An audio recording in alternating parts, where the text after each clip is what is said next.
최근 주민센터에서 일하던 한 사회복지 공무원이 민원인으로부터 폭언과 폭행을 당하는 일이 또 벌어졌습니다. 서류에 글씨가 흐릿하다는 게 폭행의 이유였습니다. 이처럼 민원인들에 의한 폭언과 폭행이 끊이지 않고 있는데 여기에 일부 공무원들은 과도한 업무량까지 더해져 이중고를 겪고 있다고 합니다. 송락규 기자가 취재했습니다. 주민센터로 들어온 한 남성. 느닷없이 공무원에게 달려듭니다. 휴대전화로 촬영하자 폭행 수위를 더 높입니다.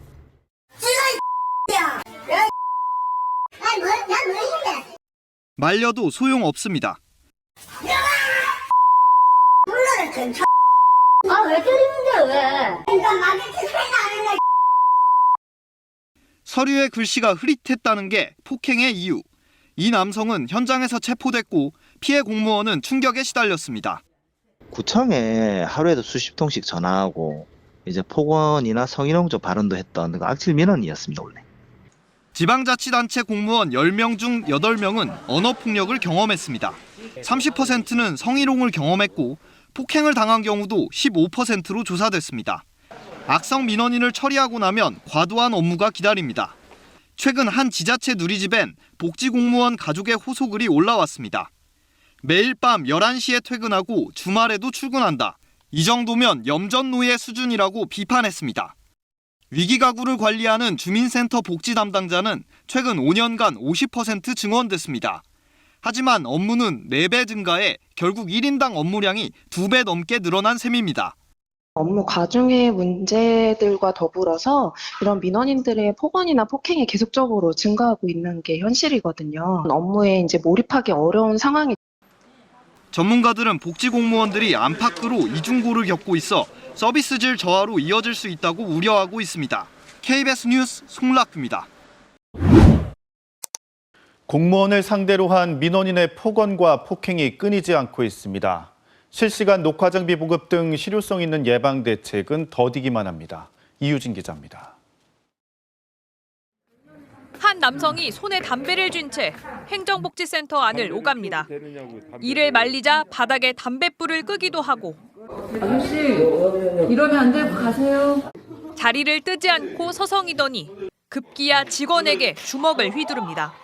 오전서부터 계속 난동과 언쟁이 심했던 거죠. 심심이야기 좀 온 상태고요. 진단서를 떼서 경찰서에 제출한 상황입니다. 지난 27일 충남의 한 행정복지센터에서도 민원 처리에 불만을 품은 50대 주민이 복지 담당 직원을 폭행했습니다. 2년 전 충북 청주에서도 주민이 불법 주정차 단속에 항의하며 흉기를 던지며 위협하기도 했습니다. 이처럼 민원 담당 공무원이 겪는 폭언과 폭행 피해는 해마다 늘고 있습니다. 2019년 3만 8천 건에서 2021년에는 5만 건으로 30% 넘게 늘었습니다. 하루 평균 140건에 이릅니다.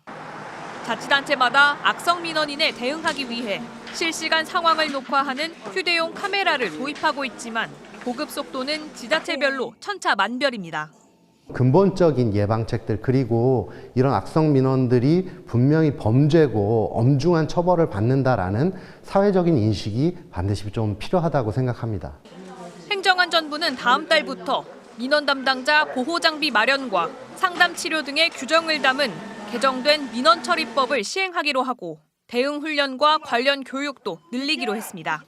KBS 뉴스 이유진입니다. 민원인에게 폭언을 듣거나 또 폭행을 당하는 공무원의 피해 사례가 한 해 4만 건이 넘는다고 합니다. 공무원 보호를 위한 관련법도 최근 국회를 통과했죠. 현장에서는 조례 제정 등으로 실효성 있는 대책 마련을 서둘러 달라고 요구하고 있습니다. 보도에 정민규 기자입니다. 시청을 찾은 한 민원인, 공무원에게 고래고래 소리를 지르더니 욕설을 내뱉습니다. 급기야 서류 뭉치를 공무원 얼굴에 던지기까지 합니다. 이 민원인의 행패는 경찰이 출동한 뒤에도 이어졌습니다. 공무원이 폭언을 듣거나 폭행을 당한 사례는 1년 새 20% 가까이 증가한 4만 6천여 건으로 해마다 늘고 있습니다.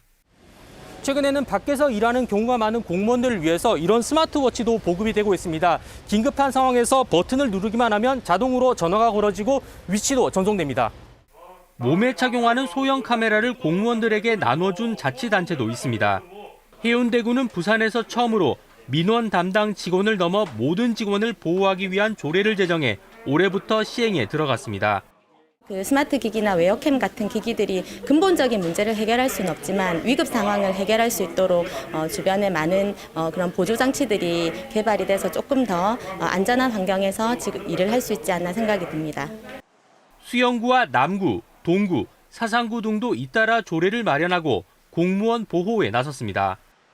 조례가 모든 구군이 다 제정이 되어야 될 것 같고요. 그리고 사건이 발생했을 때 경찰에서 즉각적인 출동, 피해자에 대한 보호 조치, 그리고 무엇보다도 악성민원에 대한 사전 예방으로 유리 칸막이 설치, 사전 녹음 제도 등이 필요하다고 생각합니다. 지난달 말 민원 담당 공무원을 보호하기 위한 관련법이 국회를 통과한 만큼 후속 대책 마련을 서둘러야 한다는 목소리가 커지고 있습니다. KBS 뉴스 정민규입니다.